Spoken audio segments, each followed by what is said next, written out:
नमस्कार दोस्तों, आज अपन इस वीडियो में बात करेंगे SBL कंपनी की एक बी ट्रिम ड्रॉप्स के बारे में। दोस्तों, माना जाता है कि ये जो बी ट्रिम ड्रॉप्स होती है वेट लॉस करवाती है। तो इसमें बात करते हैं अपन, वेट लॉस करवाती है या नहीं करवाती है, इसके क्या दुष्प्रभाव हो सकते हैं, किस प्रकार इसको लेना होता है और ऑनेस्ट रिव्यूज के देखेंगे।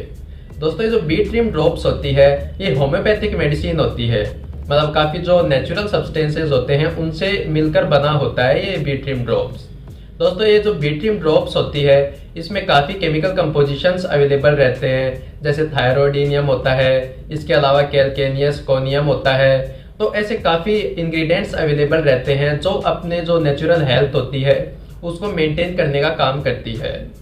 एक्चुअली दोस्तों, होता है क्या है कि आजकल की जो डेली रूटीन एक्टिविटीज कुछ ऐसी हो गई है जिसके कारण पर्सन ज़्यादा रेस्ट करता है, इसके अलावा फिजिकल एक्टिविटीज ज़्यादा नहीं हो पाती है, या फिर बिंज ईटिंग, खाना ज़्यादा खा लेते हैं, फास्ट फूड्स वगैरह, स्पाइसी फूड्स वगैरह इतने खा लेते हैं, और इसके अलावा मतलब एक्सरसाइज वगैरह, फिजिकल एक्टिविटीज वगैरह इतनी हो नहीं पाती है, जिसकी वजह से एक्सेसिव अनकंट्रोलेबल वेट गेन हो जाता है, मतलब बहुत ज्यादा और अनियंत्रण तरीके से वेट गेन होने लग जाता है शरीर में।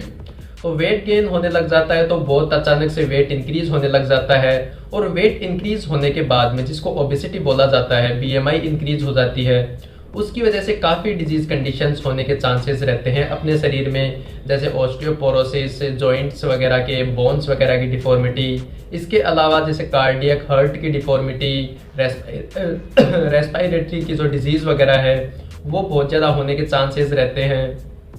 इसके अलावा इन्फेक्शन वगैरह जल्दी से हो सकते हैं, और ओबेसिटी एक मेन रिस्क फैक्टर माना गया है कैंसर का भी। तो ये सारी कंडीशंस आप में हो सकती है। तो सबसे ज़्यादा मोस्ट प्रायोरिटी होती है कि ओबेसिटी को कैसे कम करें, कैसे वेट लॉस करें। तो इसमें फर्स्ट प्रायोरिटी होती है अपनी डाइट पे कंट्रोल करना, और सेकंड ये जो एक्सरसाइज वगैरह है, फिजिकल एक्टिविटीज़ वगैरह है, ये इंक्रीज करना।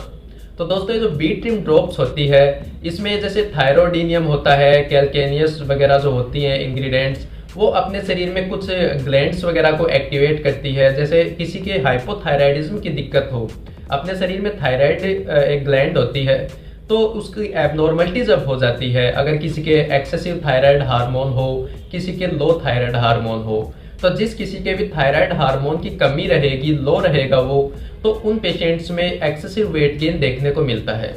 तो उस कंडीशन में जो थायरोडिनियम इंग्रेडिएंट अवेलेबल रहता है बी ट्रिम ड्रॉप्स में, तो वो नॉर्मल हार्मोन रेगुलेशन करता है और नॉर्मल मेटाबॉलिज्म को इंक्रीज करता है, ताकि वेट लॉस जल्दी से हो पाए और नॉर्मल बॉडी वेट रह पाए।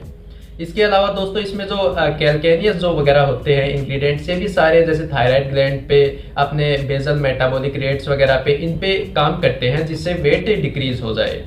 लेकिन दोस्तों, आप ओनली इसके भरोसे बैठोगे, ओनली बी ट्रिम ड्रॉप्स के भरोसे बैठोगे कि अपन इसको ले लेते हैं और इससे वेट लॉस हो जाएगा, तो ऐसा कभी भी पॉसिबल नहीं है। एक सिंगल जो सप्लीमेंट होता है वो कभी भी आपका वेट लॉस कभी नहीं कर सकता है। आप उस सप्लीमेंट के अलावा आपको डाइट पे भी नियंत्रण रखना पड़ेगा, इसके अलावा आपको फिजिकल एक्टिविटीज़ भी इंक्रीज करनी पड़ेगी।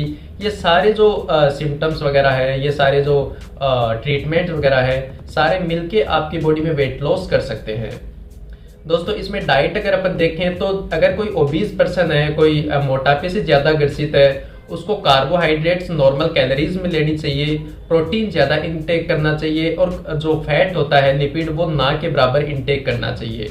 इसमें मैं कार्बोहाइड्रेट्स के बारे में अगर ज़्यादा बोलना चाहूँ तो कार्बोहाइड्रेट्स भी एकदम लिमिटेड लेनी चाहिए, और हो सके तो जितनी ज़्यादा कम हो सके उतनी ज़्यादा कम लेनी चाहिए। और अपने शरीर के अंदर जो फैट पड़ा है, जो लिपिड पड़ा है, फैट बोलते हैं उसको, तो उसका इमल्सिफिकेशन करना चाहिए, मतलब इसको एनर्जी के रूप में फैट को लेना चाहिए। मतलब आप एक्सरसाइज करते हैं तो एक्सरसाइज जब भी करते हैं तो एनर्जी के रूप में सबसे पहले ग्लूकोज आता है।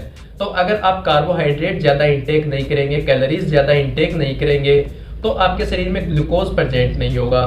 तो उस कंडीशन में उसके बाद में नंबर आता है फैट का, लिपिड का। तो अगर ग्लूकोज नहीं होगा तो फैट का इमल्सिफिकेशन होने लग जाएगा, ग्लूकोज को प्रोडक्ट करने में, ग्लूकोज को सिंथेसिस करने में। तो आप कैलोरीज इंटेक कम करोगे और एक्सरसाइज ज़्यादा करोगे, उस कंडीशन में फैट का इमल्सिफिकेशन ज़्यादा होने की वजह से फैट डिक्रीज होगा और धीरे धीरे वेट लॉस होने लगेगा। इसके साथ में आपको डाइट में कुछ ऐसी चीज़ लेनी है जिसमें शुगर कंटेंट कम हो, इसके अलावा जो कार्बोहाइड्रेट्स है वो भी कम मिले, फैट कंटेंट लो हो। जैसे आप सैलेड्स को यूज़ में ले सकते हैं, फ्रूट्स ले सकते हैं आप, इसके अलावा आप जैसे फास्ट फूड वगैरह है वो अवॉइड कर सकते हैं। तो इस प्रकार से स्ट्रिक्ट डाइट प्लान पे रहना चाहिए। इसके साथ में आप बी ट्रिम ड्रॉप्स को भी ले सकते हैं। बी ट्रिम ड्रॉप्स को लेने का तरीका कुछ ऐसा होता है कि जैसे हाफ कप आपको पानी लेना है और हाफ कप पानी में आपको 10 से 15 ड्रॉप्स इसकी डालनी पड़ती है और उस ड्रॉप्स को आप मिक्स करके आपको इंटेक करना पड़ता है। दिन में 3 से 4 बार आपको लेनी पड़ती है। तो इस प्रकार ये बी ट्रिम ड्रॉप्स हेल्प करती है वेट लॉस में।